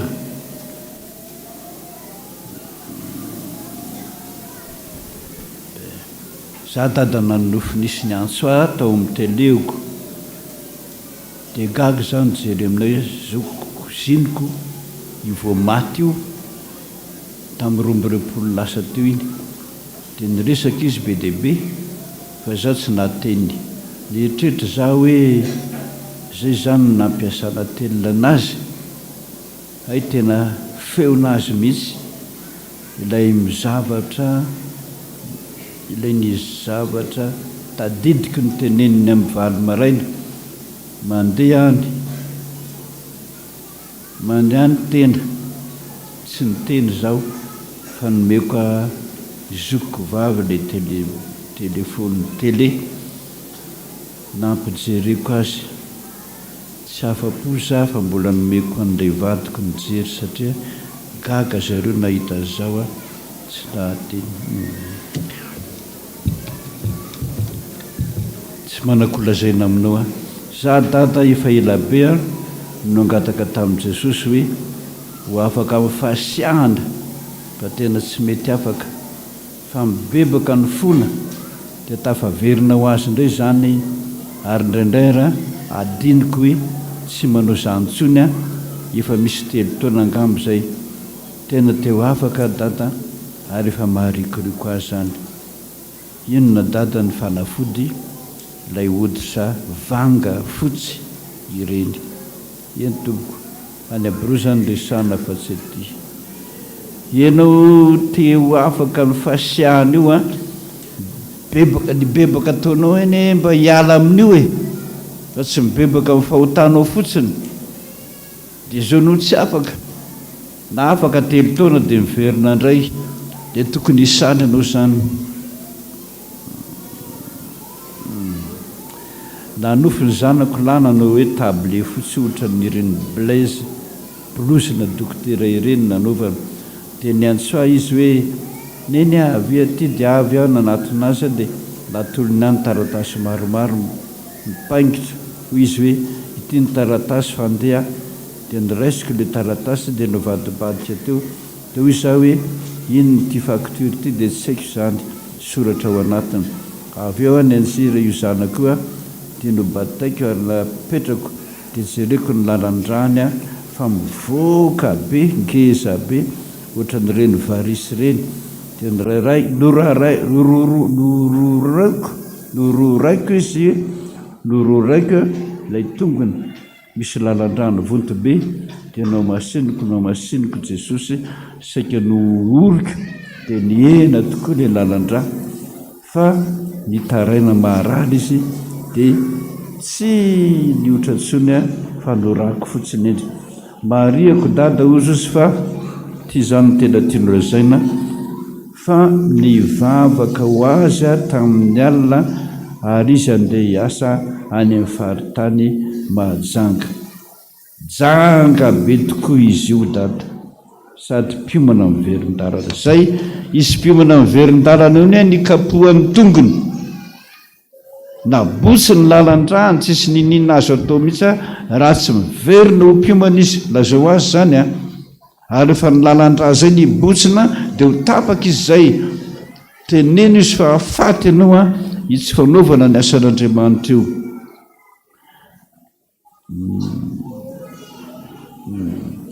misy sase maintimainty be tao anaty rano izy fanasan-damba tany ambanivohitra nisy fitaratra 5 fanjaitra 10 tady anaovana fombafomba hony manjelanjelatra volamena fanafody etsetra ao amin'ny baoritra dia ho le olona miteny hoe io ny fanidy ny fiainanareo tsy azo ny dadanareo ny makan'io fa afindra ny toerana indray fa ianao mihitsy no maka azy zao rehefa mahita ianareo ozy dadarabe fa tsy za dadarabe no nanontaniako satria za mihitsy nefa voan'io matony aho dia izy misy fanjaitra folo mifatotra miaraka amiko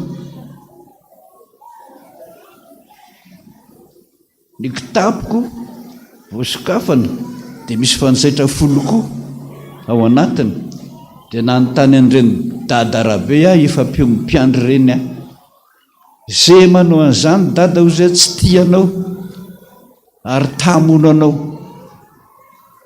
nanontaniako le olona hoe na mampatezitra anao resaka iny moa anay zany ka tsy niraraiko zany fa so ny tedarabe raha vao mahita zany ianareo fanjaitra folo fitaratra 5 ao anaty sase raha vao mitsoboka ny tananao dia ho faty ianao teny azay hoy izy tsy azo ny dadanareo maka an'io fa afindra ny toerana fotsiny fa ianao mihitsy ny maka azy ianao maka azy misy an'izany ao an-tranonareo ao botra be misy zavatra karazana fanafody ao anatiny fa io dia nataon'ny dadarabe aminonanao tsy vita ny dadanao io fa ianao ny asendr'Andriamanitra maka an'io dia tsy maintsy maka an'io ianao rehefa zay ny baikony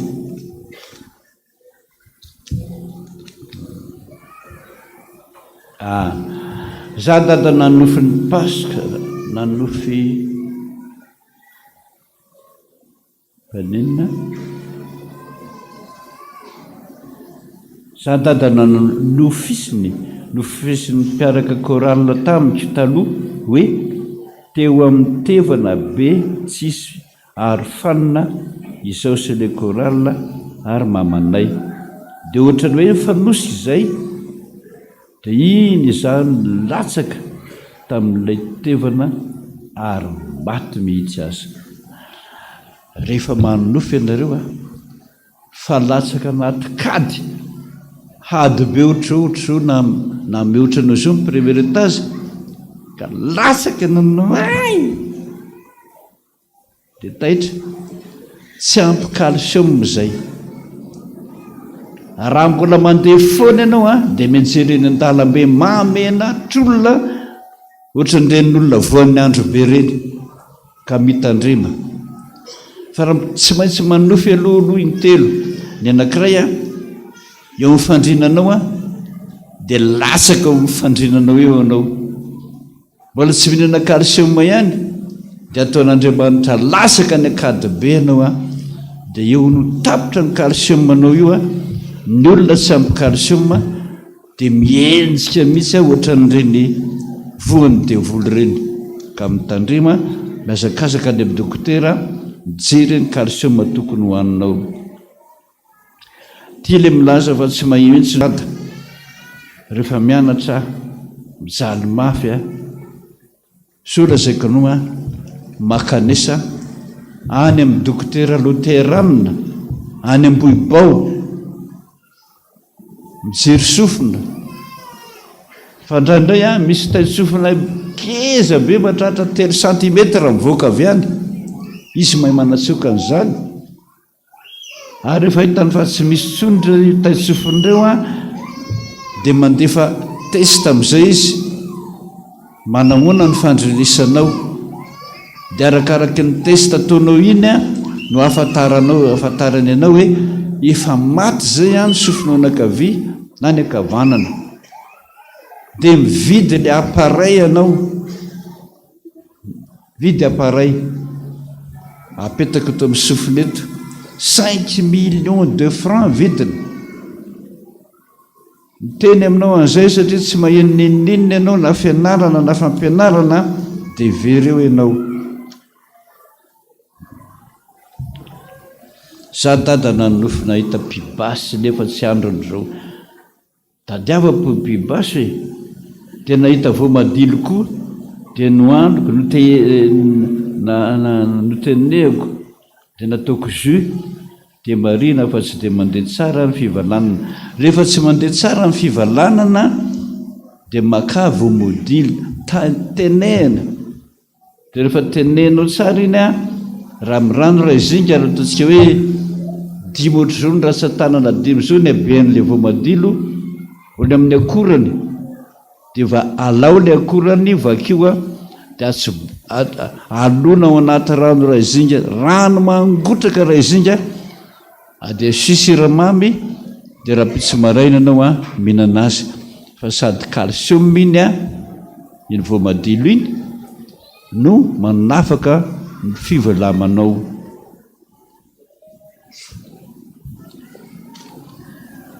Za dada nanofy nanjono niaraka tamin'ny olona telo, ny reo eo ampita, ny reo akaikito, dia samy nanjono zay. Ny ahy fitana roa, ny riva, ny avia, ny havanana, dia samy nahazo trondro roa salasalany. Ny akavia indray a dia nahazo trondro vaventy be tahaka ny felatanana, dia tsy nahalaka saika votsitra ny iray zoko dia azoko fa foto-drambony, dia naka tamin'ny-bary maimaina, dia noteriziny tamin'ny tady ilay trondro, dia vita tohizana ilay trondro 5, dia nandeha iverina any amin'ny fanjonoana, dia faly be aho ka nahazo an'ilay trondro. Zavatra roa ny angatahako anao, na ianao manala fanadinana, volan'inona moa zao? Very much. Ny maboko baka frantsay zao a medy efa manao, na ianao no fanadinana dia ho afaka, na ianao koa tsy ampy calcium dia minana trondro zay.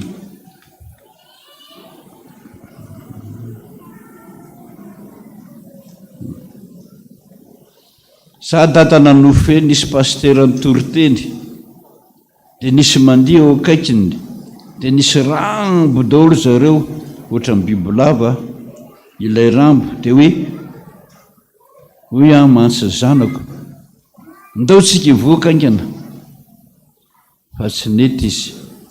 Dia hitany teo zareo nivoaka, dia ninjeny tamin'ny tomobila, dia nitsofoka ny elankelan-trano zay telomanaka, ny ray nitrotroko, ny ray ny babeny tonga zay tsy hitako ilay nitrotroko, dia niasakasaka izahay, dia maty koa lay no babena, fa tsy hitako ny fatana.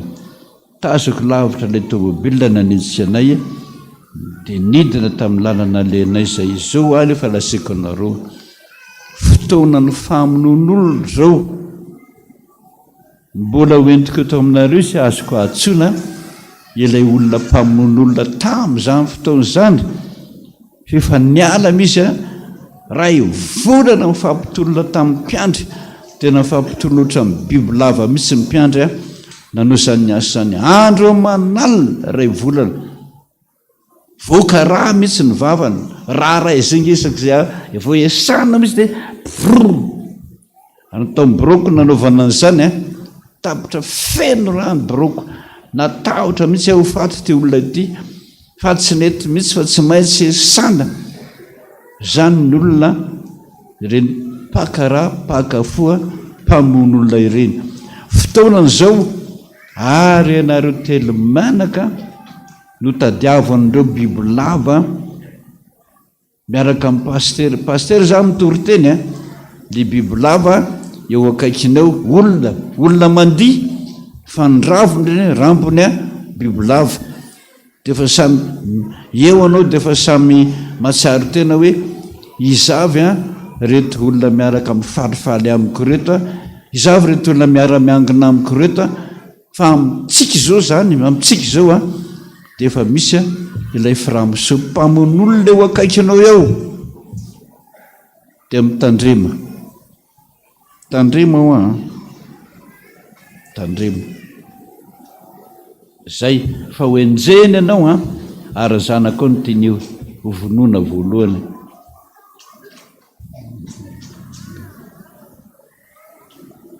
Tia meona amin'ny dada, tia olona ity izay nanonofy an'ny dada, lava be ilay taratasy tamin'ny heriny dia tsy novakiako. Io olona io a mpanolotra rahalahy Iandry Mpiandry promotion mpanompo-pifaliana. Io numéro 038 67 375 70. Tsy maintsy meona amiko ianao a noho izany nofinao zany amin'ny tanata. Miarabanao zay aminaran'i Jesosy. Ravelo Manantsoana anarako, président Fiangonana FPVM famonjena firenena fandrina promotion lalaina. Nahita fahitana tamin'ny fa dada zay toy izao, manao tafika masina aty aminay aty fandrina hony miaraka amin'ny mpanompon'Andriamanitra nahafeno fiara lehibe teo, efa ao anaty fiara avokoa ireo tafika rehetra dia kivy ny akamarony. Ianao mbola niazakazaka nanao projection, nanao projection amin'ny vera lehibe izay misy sary boribory maty anefa ianao avy eo, ary efa ao anaty vatapaty fitaratra madio be hony manao rapostraly ao ambony fiara. Nanainga ny cortège ary ny aloha-lalana da meona amin'ny dady ianao fa mbola tsy namaky an'iny taratasy iny. Reto manko mbola tsy voavaky reto anakoroa reto fijoa. Izao dada nanofy ny olo-tiako taloha, mbola tsy namaky an'ity koa, niaraka amin'ny vehivavy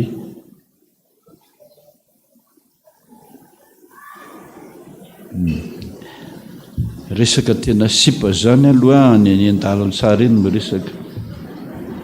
Nanofy dada hoe natory teo amin'ny fandriako, dia tamin'izany natory iny no nosy satroka fotsifotsy tampoka nondanako teo ambony. Rehefa manao ampahafolo-karena ve dia tononona io amin'ny vady na mety arotsaka rehefa manao procession.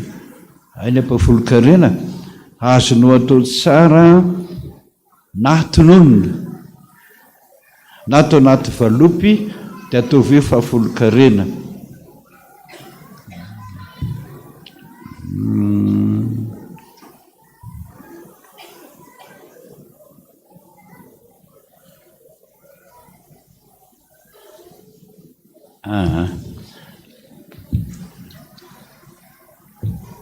Zao ry havana, ilazaiko anareo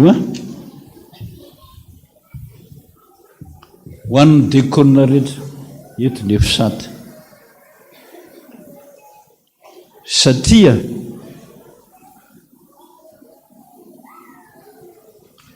menomenony ianareo notonizy ny fidinany ka efa loha olona zay nitapaka ny fitsahanao.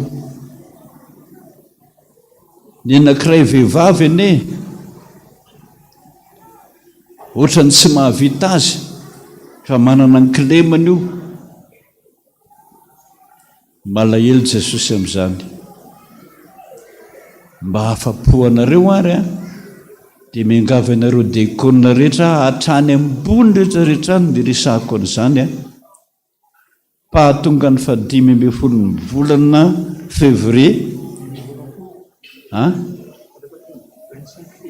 25 février roviny zany afaka tapabolana, mba hanolotra malaky izay olona tianareo ho toniany tanina nan-drano, fa ny toniany fifoazana dia aoka ny fifoazana no hifidy azy. Tsy miemotra amin'izay tsontsika. Anao anarana zay ho toniany tanina nan-drano dia alefa ny amiko.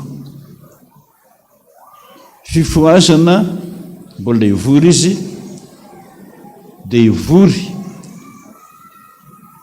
hifidy zay hotinian'ny fifoasana eto tanina nandrano atovy ampy zay lazaina amin'ny dekonina rehetra ny FSAT zao manatrika anahy dia zay raha ohatra ka tsy tianareo ny olona nomeny Jesosy anareo. Sangantsika ry vavaka.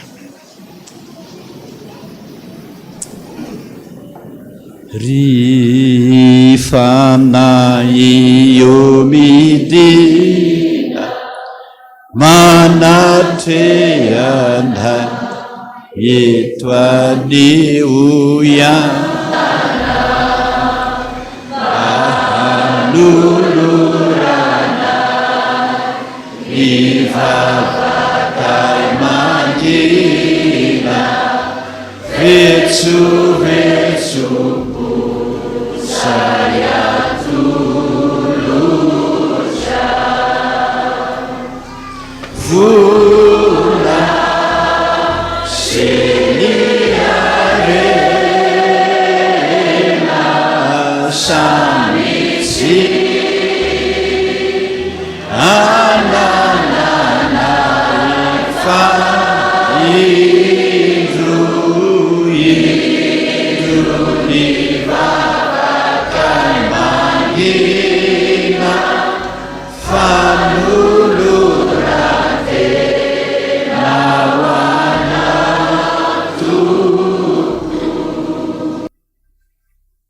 vavaksika fona aminao zay amin'ny eritredratsinay Jesosy hafa ny tianao hafa no fidinao fa ny sasany kosa manao hoe aloha zay hifidy ho anay tsy misy hafa tamin'ny andro ny soly nahoana no zaza kely io no hitondra ny tany sy ny fansakana mahamenatra anay fa aok'izay hifidy dia ho Jehova hoe ndanara mifidy nifidy an'ny soly izy nanositra koa Jesosy ho mpanjaka nefa dia nivadika tamin'Andriamanitra isoly dia naringany fona aminao zay Jesosy raha misy mampalahelo anao fona aminao zay sarotra amin'ireto olona reto Jesosy miverina amin'ny teninao sarotra amin'ireto olona reto koa ny manaiky ny teninao dia mamindraha fo aminy anao Jesosy aloha izy hifidy zay sitrako ny fondy zay rehetrarehetra koa Jesosy mivavaka eto amin'ity toerana ity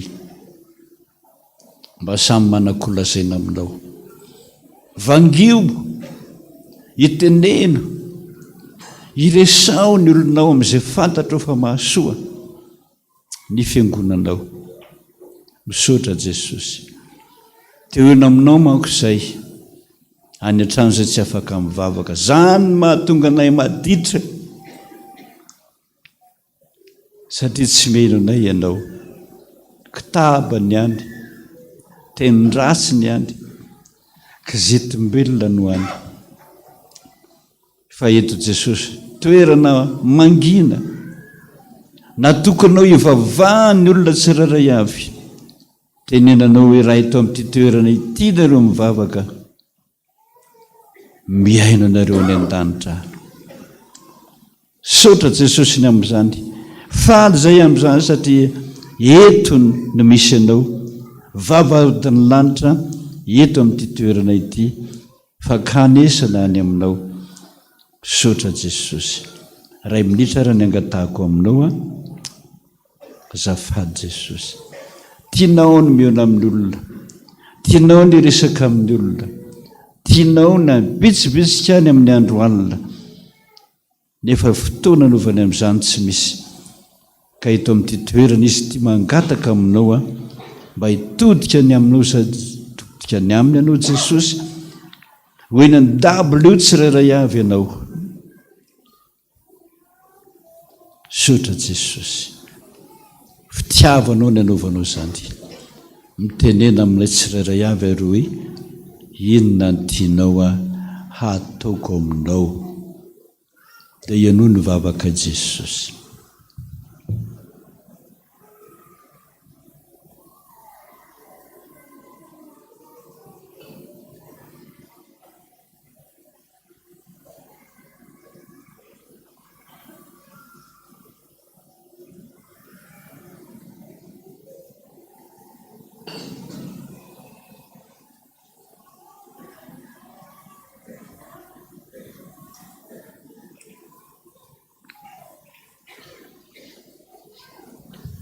Sotra Jesosy. Ireo no vavaka nataonay androany. Niara-ny vavaka sy naheno bitsibitsika teto ianao. Voarainao izany vavaka izany ka hiakatra any an-danitra ianao. Ianao ny mpisolo vavana ihany Jesosy. Raha hitanao fa misy mety ny fangatahana araka ny sitraponao tanterao aminay tsirairay avy. Ary manana anjelina ho tsirairay avy ianao mba hanaty izany any am-tokantranony mba hifalianay fa nihaino vavaka teto ny Andriamanitray. Raha tsy izany kosa Jesosy fa hitanao fa tsy mahay mivavaka izay mamenatra na dia miteny izany anatren'Andriamanitra ray aza. Ianao mpisolo vavanay tanterao ny teninao hoe hivavaka ho anao aho mba tsy ho levona ny fononao. Misaotra Jesosy manantena an'izany zay mpanompo ihany mangataka anao mbora ho mpanomponao zay na ho tsara na ho ratsy na inona valim-bavaka tsy hanadino ary tsy hafoy zay. Misaotra Jesosy rainay izay ny an-danitra ho masin'ny anaranao ho tonga ny fanjakanao eo naininy anina sahazo ary mamela amelokay tahaka ny namelana izay meloko taminay ary tondra ny mifakam-panahy fa manafana ny ratsy anao ny fanjakana sy ny hery ary voninahitra mandrakizay. Amen. Raisodsodrana ho Jehovah tompony maro aminao. Zaho no Andriamanitra ao. Zaho no namoronao. Fony mbola tsy ary akory ianao nefa nofidiko ho mpanompoko. Ka za matahotra ary aza merikerika foana ninona mahazo anao ety an-tany na fanenjena na vonon'olona na sintomahery tsy anakery aminao zany. Vavaka no ataonao fa mivavaka aminao vazavatra. Saotra Jesosy anao ny dera anao ny atsa anao ny voninahitra mandrakizay. Amen. Ny eo ankakinao rera no mamiko izany ansary tena tafara ny fokosiana soare riracho raewanida asuzali iazo fitsaliana tonga maivana